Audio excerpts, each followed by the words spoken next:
Once upon a time. No, in real life, there's a man named Ted Mann. Ted Mann. Back in the 70s, he owned a string of theaters called the Mann Theaters. And I believe they were located in Minnesota, actually.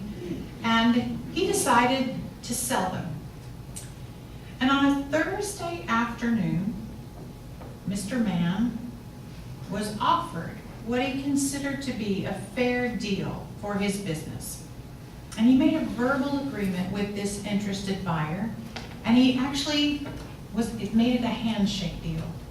Didn't have time to draw up all the papers right then, so he agreed with a handshake. He gave his word that if the buyer's finances worked out, and if after due diligence, the buyer was okay with the stability and the financial experience of the Mann Theaters, that it was a done deal. The very, very next day, on that Friday, another prospective buyer offered Ted Mann an additional $20 million for his business. He spent a weekend of soul searching. What should he do? He was making one of the biggest, toughest decisions of his life. He had gut-wrenching days that weekend. Because see, on one side of the coin was his integrity. And one of his greatest values in life was honesty. But on the other side of the coin was $20 million. How many people do you suppose have $20 million worth of integrity, right? He asked himself, what would a person with impeccable integrity do in this situation? So on Monday morning, Ted Mann woke up with a smile on his face. His decision had been made. He chose to stick with the handshake deal that he had verbally agreed to. It cost him $20 million, but it didn't cost him his integrity. He felt good about his decision because it was based on his highest inner values. So this morning we're going to continue our monthly theme about integrity. And I thought that story was a great story that illustrated how often that kind of thing happens to us. You know, last Sunday I talked about the idea that when we're in our integrity, we're congruently expressing this inner wholeness that is there. A wholeness that is always present, no matter how much we forget about it or how much we fail to express it, it just sits there and waits. And I talked about how important it is for our thoughts and our words and our emotions and our choices and our decisions to line up. And when they do, it feels so good because we are aligned with our inner wholeness. Values are principles or ideals or standards or qualities that inform and shape the way we live. And they form our intentions and our decisions that we make. Here's the deal. Values are not dependent upon anything in the external realm. And when we say something is not dependent on anything out there, that is a first cause thing. That is a first cause, meaning that they are always present, awaiting our choice. So when we return to first cause, when we're making decisions based on something out there in the world, we're making a decision based on second cause. When we return to original integrity and wholeness and the values of God, we are choosing from first cause, and that is value-driven.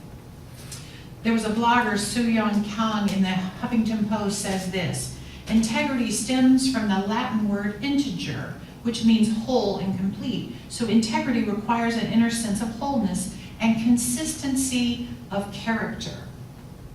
When you're in your integrity, people should be able to visibly see it through your actions, your words, your decisions, methods, and outcomes. When you are whole and consistent, there is only one you, and you bring that same you wherever you are, regardless of the circumstance. It was a very interesting blog. So we are always at choice to align, keep aligning with our core values. our highest values, and can consciously and intentionally allow those values to inform our perceptions, our decisions, our talk, and our action. But first, we have to identify with our core values and bring them congruently into our lives. So the story about Ted Mann is a really good illustration of that congruency that I'm talking about. See, at the core of each of us, we have a value of honesty. You know, perhaps not everyone identifies with that value, but Ted Mann did. He thought of himself as an honest man, a trustworthy man. In his conversation with his handshake buyer, he portrayed himself as an honest man. I'm honest, you can trust me. You could trust me with a handshake deal, a very big handshake deal. And then he was given a choice to make. Do I line my actions and my final decision up with my thoughts and my words? Or do I shift in this moment when the stakes are so high and be a little bit incongruent or a lot incongruent with who I know myself to be? See, we all have that moment of choice. Luckily, most of us are not faced with a $20 million temptation to relinquish our integrity. But what far less weighty situations pull us off our center? Far less than $20 million. What is it in your life that causes you to come out of your wholeness or out of your integrity? Is it expediency? Is it greed? Or perhaps it's convenience, or maybe it's an attachment to something that's not good for us. Maybe it's an emotional trigger, or perhaps this a wavering commitment to your highest good. Ernest Holmes says that when we understand the law, we learn to consciously embody what we wish and think of this only, and then we are drawn silently toward it. Every day, every moment, every second, there is choice. We have the right to choose what we wish to experience. Therefore, we can choose to live from our highest values. We can choose to be in integrity with love and truth and goodness. And we can live a life of service, like Susan's reading pointed out. But what are your highest values? What are they? You know, the law says, as above, so below. And that means that the qualities of God, symbolized by the above, are our qualities too. So we might want to start right there to where do we identify our highest values? Let's start with the qualities of God. What do we know God to be? God is love. God is balance, order, intelligence, peace, joy, serenity, abundance, wholeness, abundance and light. Those are just a few, right? But that is the way we can describe that inner wholeness that I've been talking about. What if we started right there and we decided to live every day in alignment with our inner joy, with our inner balance, with our inner order, our inner peace? What if we lived in alignment with those values? What if we valued those qualities more than anything else and only made choices that aligned ourselves to those things? That would be high value living. It really would. What if we developed a huge personal commitment to devote our lives to our highest values? You know, what I teach is that resources follow commitment. Heard me say that. Resources follow commitment. And that means that when we individually, or collectively for that matter, make a big commitment to something, the universe conspires and supports us in fulfilling that commitment. Opportunities are going to show up. The right people are going to walk onto your path. Problems will get solved. Resources flow in. You make the right connections. The universe conspires. But guess what else shows up after you make your commitment? That symbolic $20 million second offer will show up. That's what will show up. I guarantee it. Right after you make a commitment to something, Spirit will often draw to you, or you draw to yourself, the opposite of your commitment.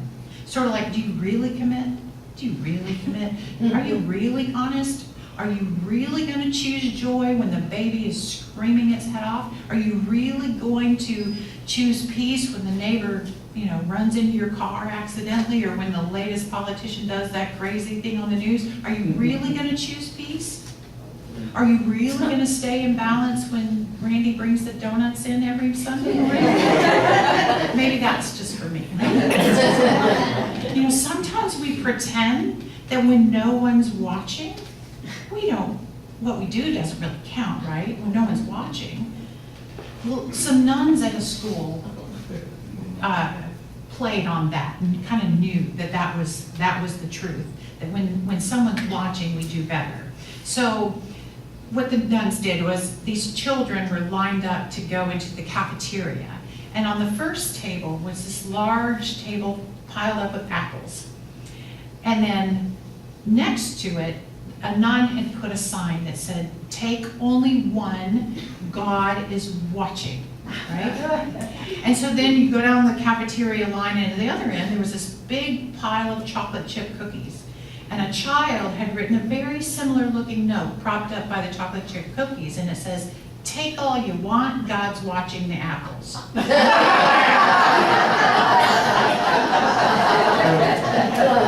We laugh, but I think it is human nature to have this idea that we don't have to stay in our integrity when we're not being watched.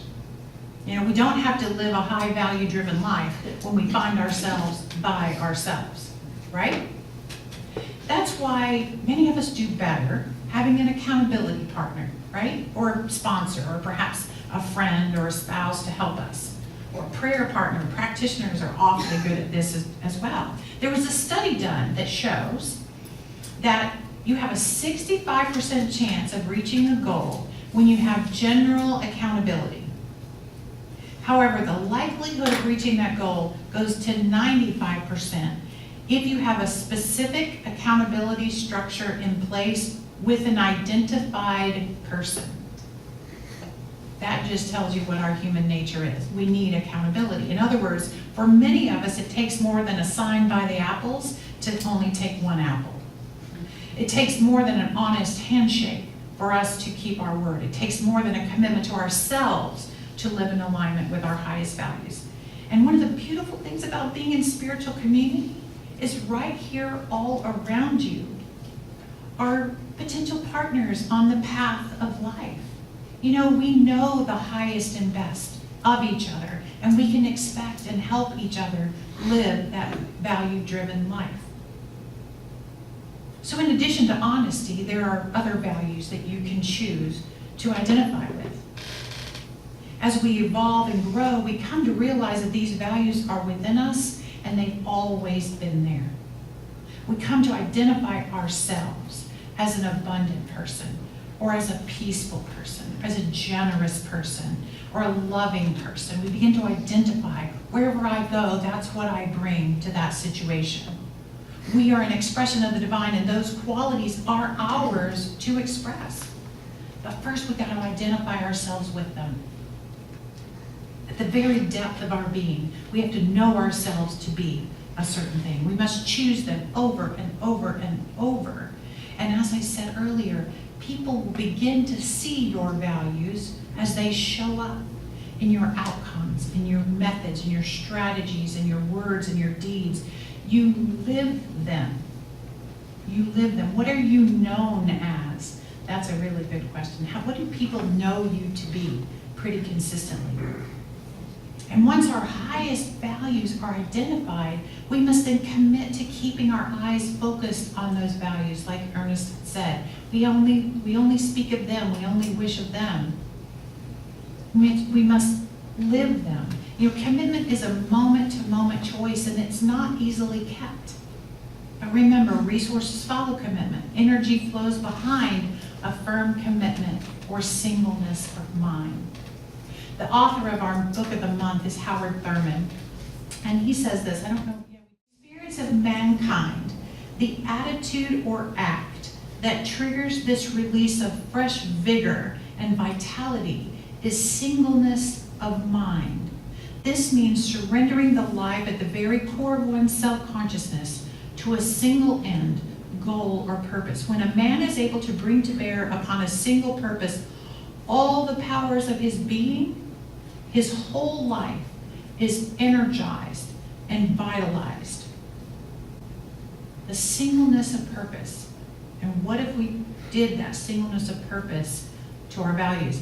Our living in alignment with and commitment to our values does not just serve us individually, it serves the world. It makes a huge difference to the world. Because see, once we've identified with the highest value, and that's who we are, we bring that, we seek to give those values to other people. We work to see them expressed in a bigger way. We devote ourselves to their expression in form and in action. So I'll talk about a well-known and inspiring example of this. Malala Yousafzai. She received the 2014 Nobel Peace Prize as an example of living in integrity to one of her highest values. In her case, her highest value was equality and education, the right for education for women and girls in Pakistan. She was absolutely aligned with this value, and though the stakes were very, very high. She remained focused on living this value and, most importantly, sharing this value of equality with others. And she was a child. She encouraged other girls to stand in that value of equality and just keep showing up for school and continue their education in the face of great threat by the Taliban. The Taliban wanted to shut her up because she was influencing the community around her to value this education. She valued her equality and her education more than she valued her own personal life. And as you know, she was shot in the head by these opposing her values, these conservative men that wanted to shut her up. They tried to kill her and silence her. But thankfully, she was rushed out of that country and got life-saving medical care. And as soon as she was physically able, she was still in her hospital bed, she kept talking about this value. She kept living it and expressing it, speaking up and devoting her life, which was just a thread of a life at that moment, for her value. She demonstrated courage and commitment, and even though her opponents still want her dead, she travels the world expressing her value and living that value with full commitment. If you've not seen the movie Malala, I highly recommend it. It's eye-opening. But she is an example of what is possible when an individual firmly takes a stand for their personal value. They value it personally and publicly. There are so many other examples in history, aren't there? I mean, Jesus Christ himself had values that he stood in the face of opposition and valued them. Gandhi, Martin Luther King Jr., Mother Teresa, so many. And you don't have to be a household name or an exalted figure to make an impact with your values. Start where you are. Once you have identified your primary values, find a way to give your life to that. Give yourself to it. Holmes says it is by giving of oneself to every person, every project, and every association with zest, love, and friendliness that one sees the larger possibility of all things. Beauty instead of ugliness, love instead of hate, and divine hidden within the human. Giving of oneself to everything.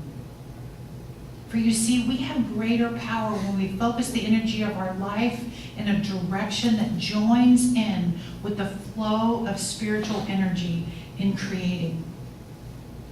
The universe is always creating, and it's always creating goodness. And when we join our energy in with that, we have more power. When we are adding more joy, greater peace, deeper love, stronger principle to the human life experience, the Spirit works with us. We draw to ourselves powerful resources, both within our own beings, all that strength that just surges within, but also external resources come in to join us. And I know that lots of you in this room are already doing this. I encourage everyone to find an organization that works for your matching value in the world or in Tampa or in your neighborhood. There's a method for my madness around here. We keep exposing you as members to some of the best nonprofit organizations in the city as we bring in these quarterly partners. This year we chose organizations who value wholeness for military families and veterans that have been injured. We've chosen those who value diversity and leadership in young people, who value empowerment for persons on the spectrum of gender identity, including transgender people, the organizations who value loving humanity regardless of their age or ability, and especially senior citizens. And last year, we also included organizations who value the respect and well-being of animals, great and small, who value wholeness and nutrition for the homeless and underserved, who value fairness in accessing medical care for the LGBTQ community, and those who value equality for women. We are trying to expose you to organizations that would benefit from your energy, not only the Center for Spiritual Living Tampa Bay, and we want your energy and your values to show up here too, but we want to make a difference.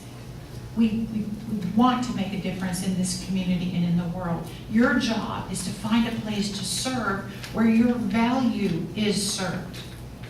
Give of your time, your talent, and your treasure to promote your value. Take a stand for something, not against something. It's so easy to take a stand against something. I don't like this, I don't like this. Figure out what it is that's the opposite of that and stand up for that. Be a part of that energy wave. The world needs spiritual beings shining light in the darkness of ignorance and fear.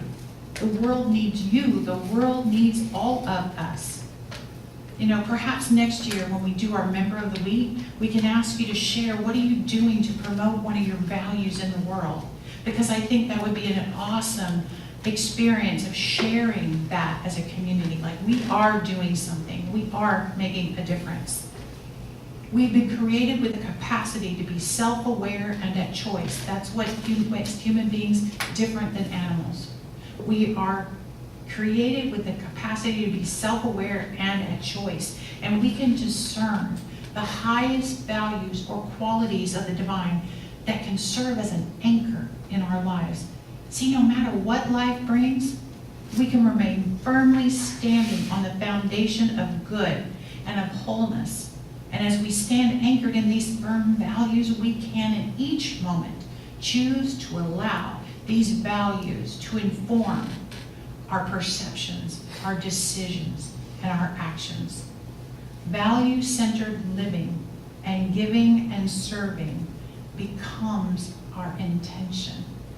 And we know what happens when we set an intention.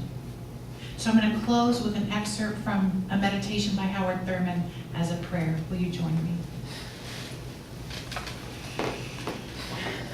In the quietness of this place, surrounded by the all-pervading presence of God, my heart whispers, keep fresh before me the moments of my high resolve, that in fair weather or in foul, in good times or in tempests, in the days when the darkness and the foe are nameless or unfamiliar, I may not forget that to which my life is committed. Keep fresh before me the moments of my high resolve. And in this moment, I know that the Center for Spiritual Living Tampa Bay and each and every one of these beloved members of this spiritual family are infused with high values, with great love, with deep peace, with extravagant abundance, with so much joy spilling forth. I know that our lives are, and our lights are so bright that we create a wave of love in this city, that we draw to us even more energy to share and to give, and we do so generously. And so it is.